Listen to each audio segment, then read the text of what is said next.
नमस्कार, मैं ललित चौधरी। आप देख रहे हैं द लोकमंच।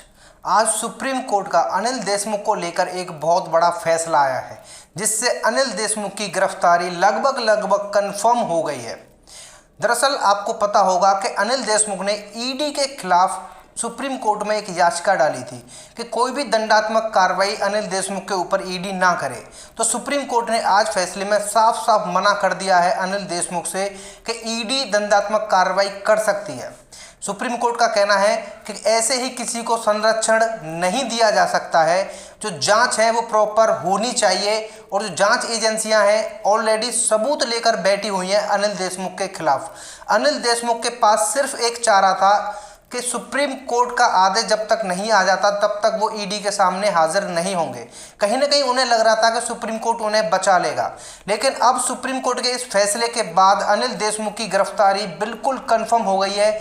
दुनिया की कोई भी ताकत अनिल देशमुख को नहीं बचा सकती है, ये बात बिल्कुल तय है। देशमुख और उनके बेटे के जेल का रास्ता बिल्कुल साफ हो चुका है सुप्रीम कोर्ट के इस ऑर्डर के बाद में।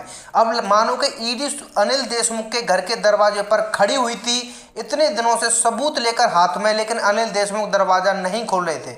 अब मानो अनिल देशमुख को दरवाजा खोलने के लिए सुप्रीम कोर्ट ने ऑर्डर दे दिया है। अब जैसे ही वो दरवाजा खुलेगा अनिल देशमुख और उनके बेटे को दबोच लिया जाएगा। यहाँ पर अनिल देशमुख इसलिए बचते हुए नजर आ रहे थे क्योंकि ईडी के पास में पर्याप्त सबूत मौजूद है अनिल देशमुख के खिलाफ। बहुत सारी संपत्ति उनकी जब्त कर ली गई है, ये आपको पता है।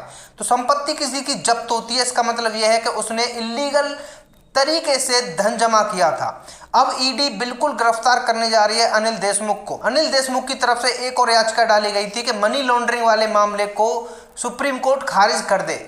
अनिल देशमुख ने कहा था कि मैं जनता द्वारा चुना गया नेता हूं और ऐसे गैर कानूनी कार्रवाई मुझ पर अच्छी नहीं लगती है, किसी भी नेता पर ऐसी कार्रवाई नहीं होनी चाहिए। तो सुप्रीम कोर्ट ने कह दिया है साफ साफ कि मनी लॉन्ड्रिंग मामले की जांच भी चलती रहेगी, जांच पर कोई भी रोक नहीं लगेगी।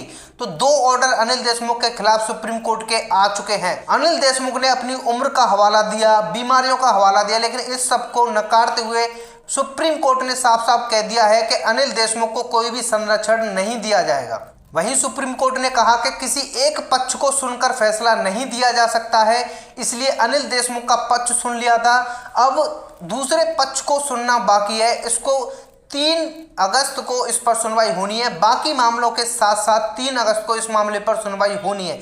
लेकिन इतना कंफर्म हो गया है कि अब अनिल देशमुख की गिरफ्तारी बिल्कुल तय हो चुकी है। बहुत जल्द हमें अनिल देशमुख की गिरफ्तारी देखने को मिल सकती है।